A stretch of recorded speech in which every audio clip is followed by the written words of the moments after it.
कुछ सवाल भी आपके सामने रख देते हैं। हरियाणा में आखिर क्यों विवादों में घिरी है टीजीटी और पीजीटी भर्ती? सवाल नंबर 2, क्या मेरिट सार्वजनिक होनी चाहिए? सवाल नंबर 3, क्या टीजीटी पीजीटी भर्ती प्रक्रिया पर राजनीति शुरू हो गई है? क्योंकि कांग्रेस नेता रणदीप सुरजेवाला ने एक एक करके कम से कम 10 ट्वीट किए हैं और 10 सवाल सरकार से पूछे हैं। वहीं इनेलो की तरफ से भी कहा जा रहा है कि बच्चों के भविष्य के साथ खिलवाड़ किया जा रहा है।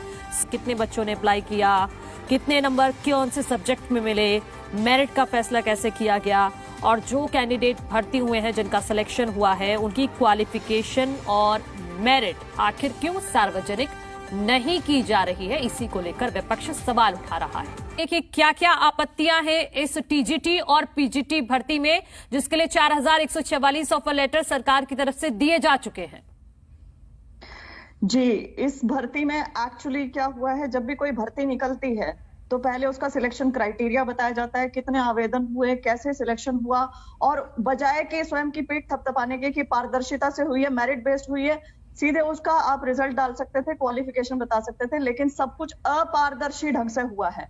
अपारदर्शी ढंग से करते हुए पारदर्शी से बोलना, मेरिट बेस्ड से बोलना, ये बहुत गलत रहा। इसका एक कारण ये भी है कि ना तो चयन का आधार बताया गया, मेरिट नहीं बताई गई, ना ही दस्तावेजों की जांच हुई है। जो भी अभ्यर्थी ने लिख के दिया है कि मेरा इतना एक्सपीरियंस है, चाहे वो प्राइवेट का हो, चाहे वो लेटर हेड पे हो, वो एक्सपीरियंसेस चले हैं, ना फैमिली इनकम की जांच हुई है, ना कुछ हुआ है, ऐसे चला है सब कुछ। और मेरे पास बहुत सारे ऐसे अभ्यर्थी हैं जो गोल्ड मेडलिस्ट हैं, अपनी यूनिवर्सिटी से 10-10 साल के एक्सपीरियंस लिए बैठे हैं। ऐसे अभ्यर्थी जो मतलब आप देखेंगे तो कहेंगे कि इनका तो रेगुलर भर्ती में भी चयन हो सकता था, मतलब ऐसे कैसे नहीं HKRN में हुआ इनका। तो ऐसे ऐसे अभ्यर्थी बाहर रह गए हैं, तो किस आधार पे चयन किया है, सरकार बता क्यों नहीं देती है? दूसरा, मैं फिनिश करूंगी इसे। पीजीटी जैसी भर्ती सरकार जब आई थी, इन्होंने कहा था हम ठेका व्यवस्था खत्म करेंगे, लेकिन इन्होंने ठेका व्यवस्था को बना दिया सरकारी ठेका व्यवस्था। HKRN इज सरकारी ठेका व्यवस्था, उसे बनाकर पीजीटी जैसी भर्ती जो कि ग्रुप बी की गजेटेड पोस्ट है, जिसे इन्होंने 2019 में HSSC से ये कहकर लिया था कि HSSC कॉम्पिटेंट अथॉरिटी नहीं है, HPSC को ये भर्ती करवानी चाहिए। HPSC से भी ना करवा के वो ठेके पे दी ग्रुप बी की गजेटेड पोस्ट। आप ऐसे बांटेंगे तो कल को तो आप HCS भी किसी को भी लगा सकते हैं। बांटे हैं, ठीक है। अत्रे साहब के पास मैं जाऊंगी, उनसे जवाब संपर्क नहीं हो पा रहा है। दीपकमल सारंग जी है हमारे साथ। पीसीआर आप मुझे बता दीजिए, दीपकमल सारंग जी हैं तो उनसे जवाब ले लेती हूँ। प्रवीण जी आ रही है आपको आवाज? दीपकमल जी आ रही है आवाज? हाँ, मैं सुन पा रहा हूँ। हाँ जी, तो आप बताइए कि जो 4144 ऑफर लेटर बांट दिए गए आपकी तरफ से, ये किस आधार पर बांटे गए हैं?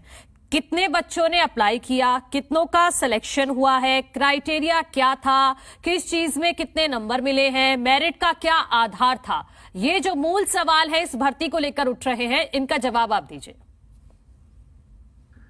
देखिए, अगर अभी पिछले सप्ताह जिस तरीके से ये भर्तियों के लिए लोगों को ऑफर भेजा गया है और उनसे उनकी सहमति ली गई है, उसके बाद जिन लोगों ने सहमति जताई है उनको उनके जैसा उन्होंने चॉइस रखी उसके हिसाब से जो पॉसिबल थे वो डिस्ट्रिक्ट अलॉट हुए हैं और उसके बाद स्टेशन भी अलॉट हुए हैं। और उसमें काफी सारे लोग ऐसे हैं जिनका HTET पास नहीं है या बाकी चीजें नहीं है, वो लोग उन लोगों के ऑफर लेटर रोके भी गए हैं।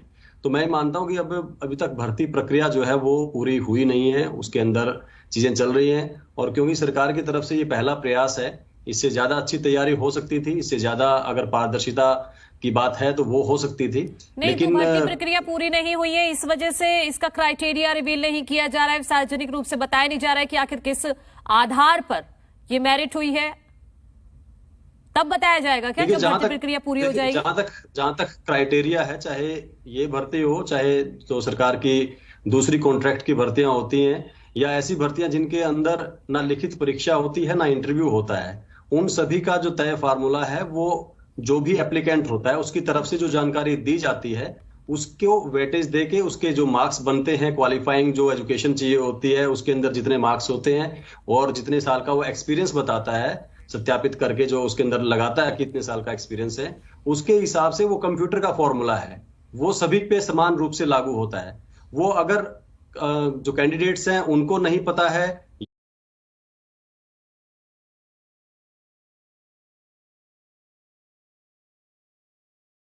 या फिर जनरल पब्लिक के लिए उसको कहीं पर उसका एक विज्ञापन देकर नहीं बताया गया है, तो ये एक पहलू हो सकता है कि जो डिमांड करने पर सार्वजनिक किया जाए या किया जाना चाहिए था। लेकिन ये तय है कि क्योंकि सारा कुछ फॉर्मूला और सारी जो बातें हैं वो कंप्यूटर से और सॉफ्टवेयर से और एक एल्गोरिदम से बन, क्यों नहीं हुआ, कहां कमी रह गई? अगली बार वो अच्छे से तैयारी कर लेंगे और कम से कम ये तो पता चलना चाहिए ना।